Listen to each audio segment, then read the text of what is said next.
Hello, my name is Brother Donnie. I want to welcome you to the first installment of Reformed Theology Simplified, and this will be Introduction Part 1.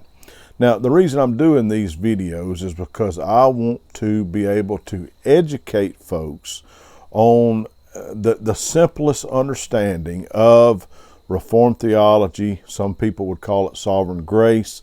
Some people call it Calvinism. It's all mixed in there together. Now, there are differences amongst some denominations in terms of some thinkings, but the overall umbrella would be Reformed theology. So I'm leaning heavily on Dr. R.C. Sproul's teachings, on also Dr. John MacArthur's teachings, and others who I've gleaned from through the years. Let me just tell you my story as an introduction. I'm a pastor here in Central Alabama.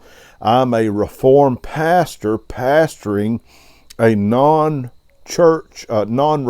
church that is reforming.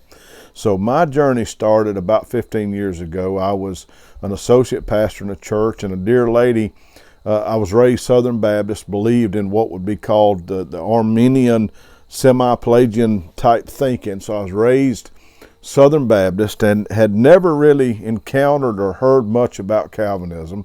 Had a dear lady in our church give me a box of John MacArthur tapes, and to make a long story short, I started listening to those tapes. I dealt with Ephesians chapter 2, where Paul tells the church that you're dead in your trespasses and sins.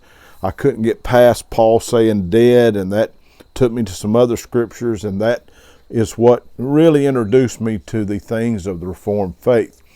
And specifically, the reason I'm doing this set of videos is because there's such a environment of ignorance today. People are ignorant in that many don't understand what Reformed faith is. Many don't understand what Calvinism is. When people say, well, Calvinism, you're just talking about a bunch of Presbyterians. Well, that's not true. I even heard a man say in a comment recently that Calvinists, those who would believe in Reformed faith, Reformed theology, are not even inside we're not in the body of Christ.